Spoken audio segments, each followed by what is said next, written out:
Welcome back to Coffee Break, live from the Orvis flagship store in Manchester, Vermont, along with Kate Chaplinsky. I'm Josh Fisher, and we are joined by our first guest of the day. It's Joe Hurley, who's the executive director of the Bart J. Ruggiere Adaptive Sports Center up here in Vermont, which sounds like a pretty neat thing.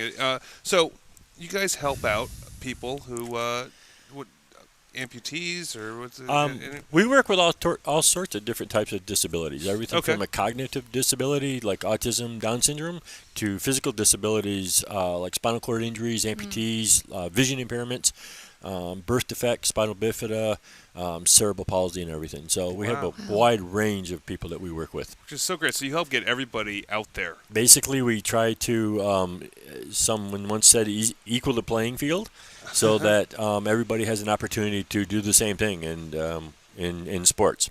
And what are some of the sports that you help people with disabilities enjoy? Our primary sport is skiing, snowboarding during the wintertime, and we do that up at Brownlee Ski Area. And that's where you all are located, right? That's where our main office is. Yeah. During the summertime, we do some hiking, some cycling, some kayaking.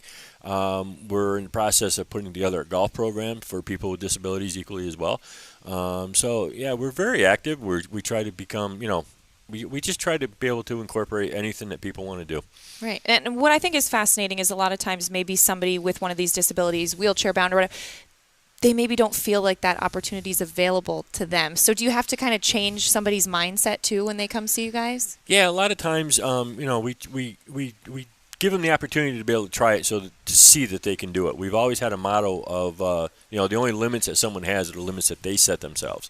And we let them set the limits. If they only want to be able to just do it occasionally once in a while, cool. If they want to be able to take it to the extreme of being on the Paralympic team, we'll go there. We have that technology and stuff to be able to get somebody there. Right. Joe, what got you involved in this? My daughter. My daughter is a paraplegic. She was born with a birth defect, and she just kind of. I've always made a promise to her that whatever she wanted to try to do, she could do.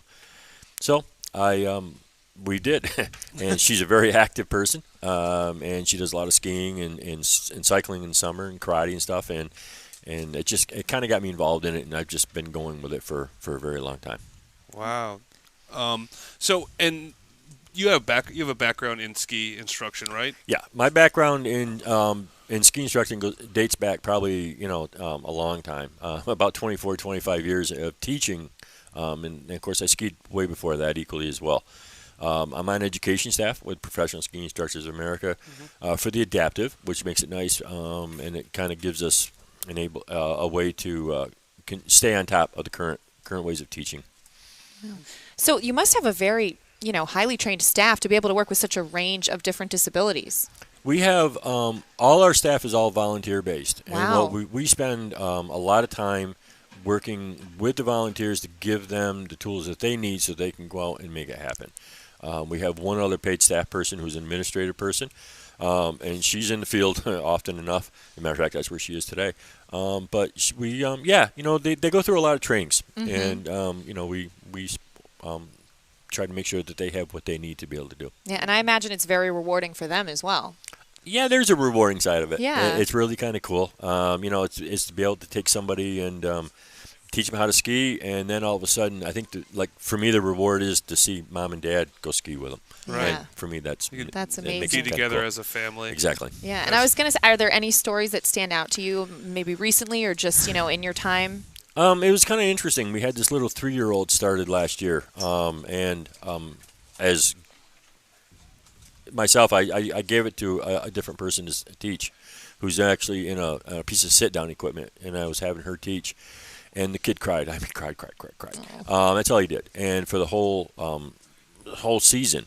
And then finally, at the end of the season, I went to watch, see what was going on, and the little kid was making turns by himself. And he was recommended to us by a orthopedic over in Brattleboro someplace.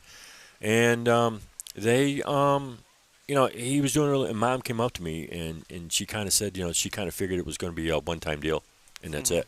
And now, they can do it now together, and that just kind of hung in there with me, so it was kind of cool. It is incredible. What are some of the most popular sports that you guys help with? I think it's skiing and snowboarding for Yeah. us, and then we're getting heavily into the cycling.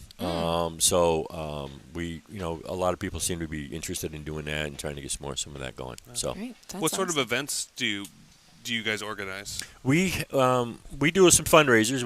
One of our primary events is our Wounded Military Heroes Weekend. We bring in between 15 and 18 veterans that have been injured in the current conflicts.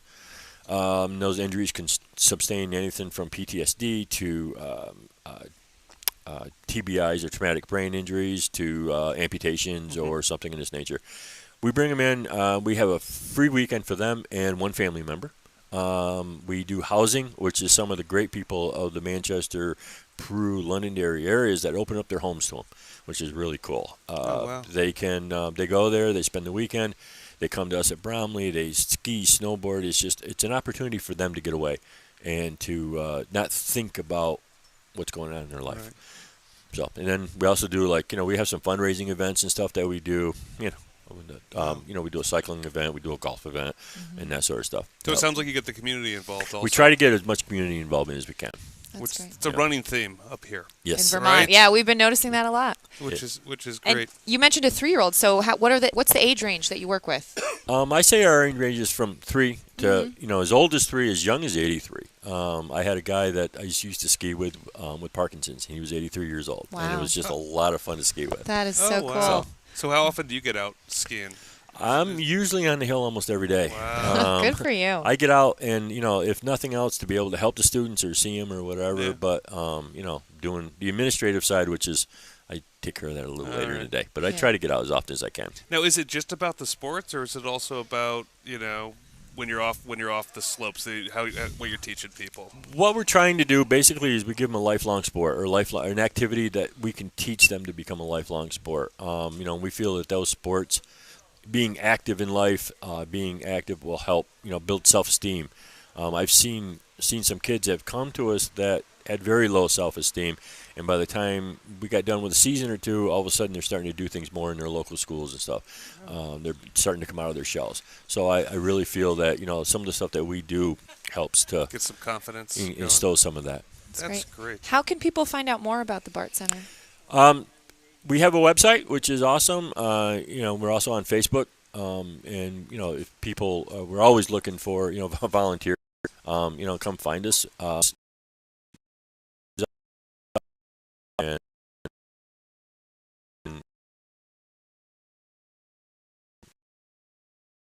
be happy to share.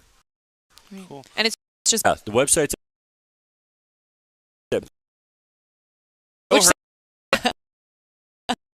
Thanks so much for joining. Thank you so much for having me. Now and come back on and use.